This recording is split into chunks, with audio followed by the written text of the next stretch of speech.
Where your treasure is, there will your heart be also. God has given us unlimited treasures in His Word. Every time we open it, we can discover a new treasure or admire an old one. What will we find today? Let's dig in. Here's Carla Early with Treasure Hunt in the Word.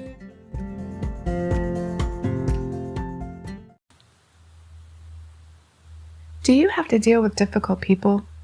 Some of us do on a daily basis, whether it's family, coworkers, or even fellow church members. Those difficult people tend to wear you down until your patience is so thin it's pretty much see-through. Sometimes when my children were young, they'd fuss so much that when my husband came home, I'd basically tell him, "It is your turn to be the dad. I'm leaving." And I'd go upstairs and read a book or something. I only had 2 children to deal with. Can you imagine how many difficult people Moses had to deal with every day? They were constantly complaining, and if that wasn't enough, his own brother and sister, Aaron and Miriam, wanted to take over in Numbers 12. God set them straight on that. Then in chapter 16, a Levite named Korah and a group of other Levites rebelled against Moses and Aaron's authority. God had put the Levites in charge of the tabernacle and given them great privilege of teaching the people and ministering before the Lord on behalf of the Israelites. But somehow that just wasn't enough for them. They wanted to take over. God opened the earth and swallowed the leaders of that rebellion. Then He sent fire from heaven to consume their followers. Now you'd think the people would learn their lesson. As my uncle used to say, one would think. But no. Numbers 16:41 says, "On the next day, all the congregation of the children of Israel complained against Moses and Aaron." First it was his own family and co-leaders, then it was his co-workers, and now it's everyone else, the whole kit and caboodle of them.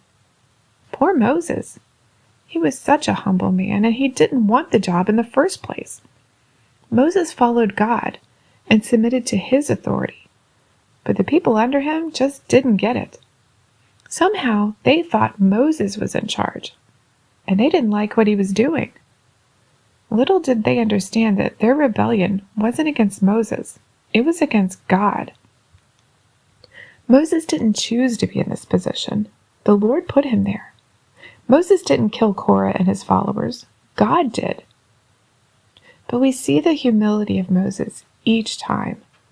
When God struck his sister Miriam with leprosy, even though she'd been speaking against him, Moses immediately prayed for her healing. When Korah rebelled, though Moses was very angry, when God threatened to destroy the whole congregation who backed Korah, Moses and Aaron fell on their faces and interceded for them. And then the next day, when the whole congregation complained and the Lord again wanted to consume them, Moses instructed Aaron to quickly make atonement for them so the plague God sent would be stopped. That makes me think, am I so forgiving when difficult people test me? Am I humble like Moses and see other people's attacks on me as attacks on God's authority? How do I handle that? With anger or with prayer and intercession? Do I forgive quickly when someone has wronged me? On the other hand, do I question God or submit to those He's put in authority over me? Do I see what He does and the next day forget all about it and complain to Him about something I don't like? It's our nature to want to be in charge, to call the shots in our life. But we've got to be humble like Moses was when dealing with difficult people. And we've also got to be sure that we are not being those difficult people. You can contact us at treasurehuntintheword@gmail.com. We'd love to hear the treasures God has given you through His Word. You can listen to other episodes at our website, which you can find in the description below. Thanks for listening, and remember, where your treasure is, there will your heart be also.